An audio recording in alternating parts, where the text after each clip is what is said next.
the Mark Pope project continues on? I think it continues on. I mean, I don't think he's a final product by any means of the imagination. He's got a lot of work to do, man. I mean, he's a good kid. He's got a good head on his shoulders, but he just has to put it all together. I mean, he's always had the talent. The guy has great feet. He's a very solid route runner. He does well within this type of offense.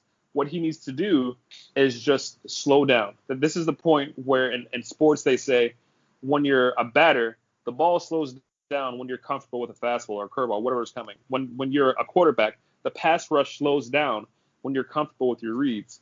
The same thing applies to receivers. It has to be something where he trusts his ability so much things slow down. He can see the ball come into his hands like it's going a tenth of the speed and then just go and just be himself.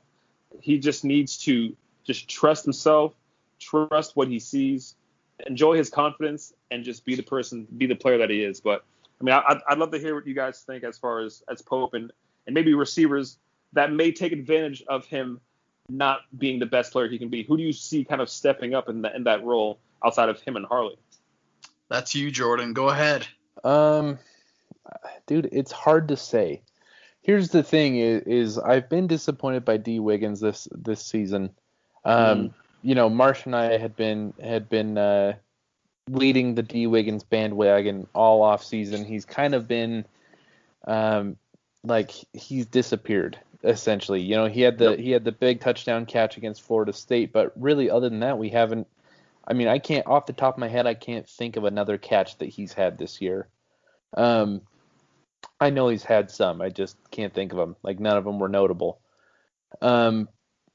So it's hard to say. You know, I feel like it'd have to be Peyton or Redding, just because, you know, like the clock is ticking on those other three dudes. Yeah. So, I mean, at what point are you going to be like, yeah, this 22-year-old kid's finally going to figure it out? That's a good point. That's a good point. I mean, I think we also kind of got into in our heads when we looked at Lashley's numbers with his guys from SMU and even from Auburn.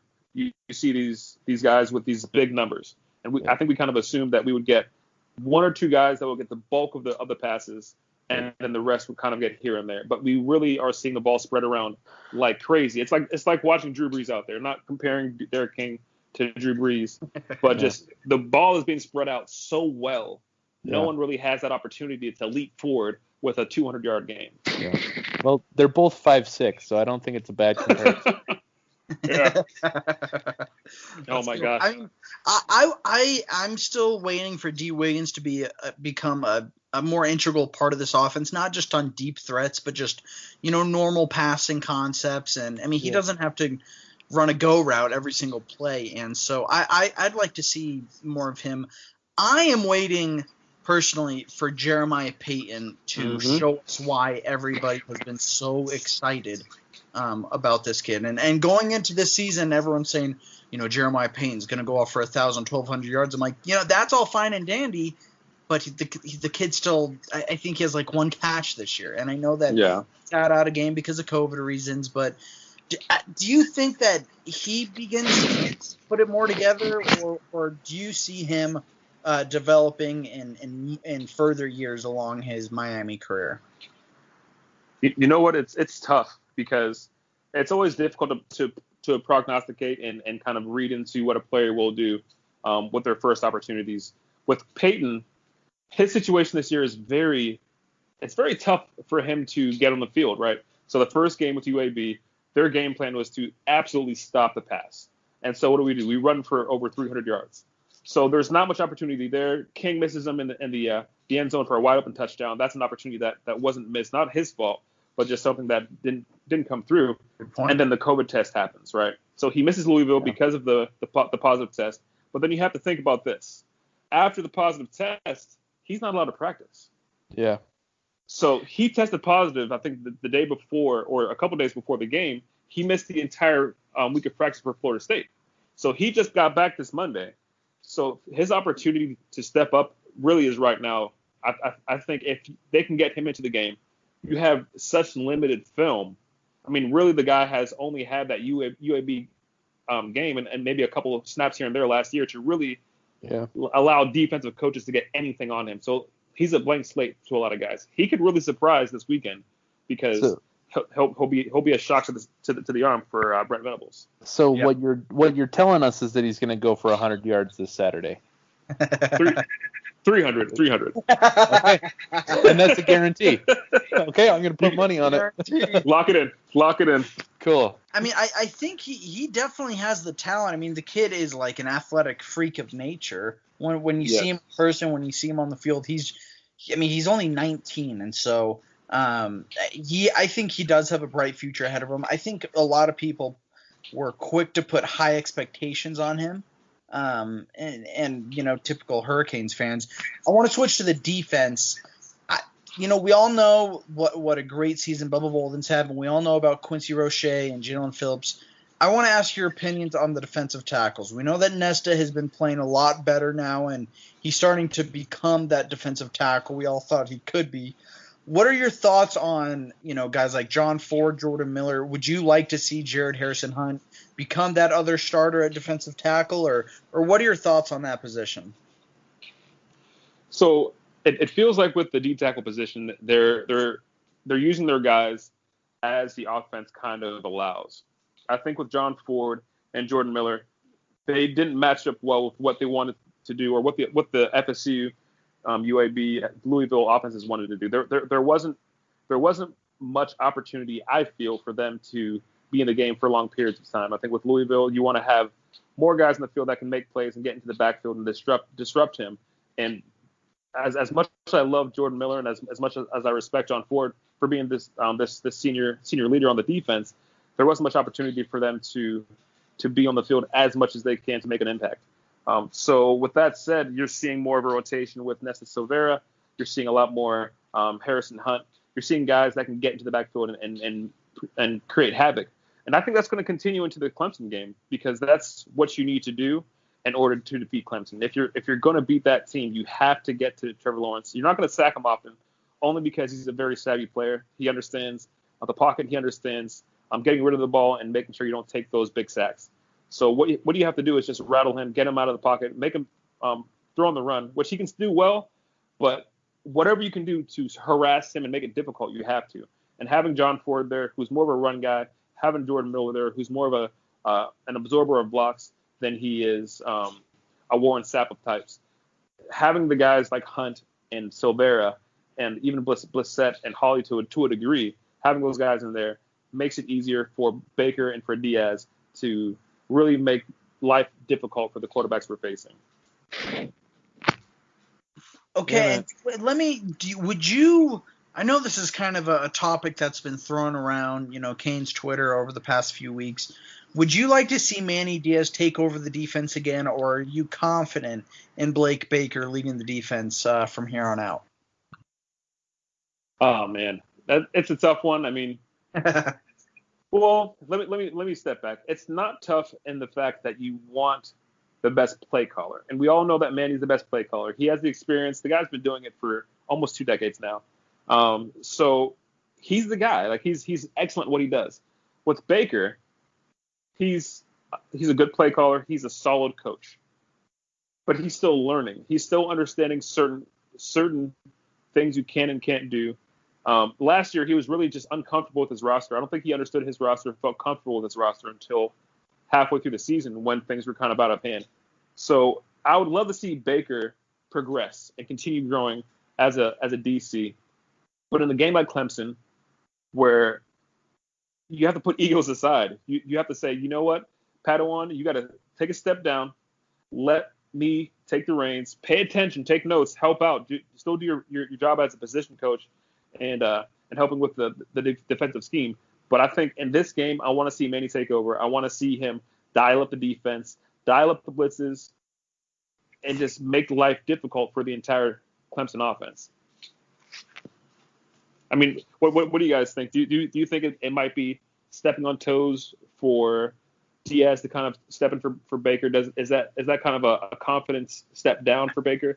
It shouldn't be. I feel like he should understand. But what do you guys think? I mean, if he takes it the wrong way, it could be a confidence killer. But that's not what Manny's trying to do. He's just trying to show Blake, more of what its defense, what the strengths are, and things like that. When to not drop your damn defensive ends into coverage. I can't tell you how crazy that drives me, but I think that it's a hard thing to talk about, man, because on one hand you want Baker to get molded into this role and learn from his mistakes so that he can be that confident defensive caller, but on the other hand, Manning, a guy who knows this defense, a guy who knows these players and the best roles that they are fit in. So yeah, I honestly don't know, man. I wanted to ask your thoughts on the linebackers, because I love Zach McCloud. I love Bradley Jennings Jr. I think they've done a lot of good things well, but they're slow as hell. They're slow.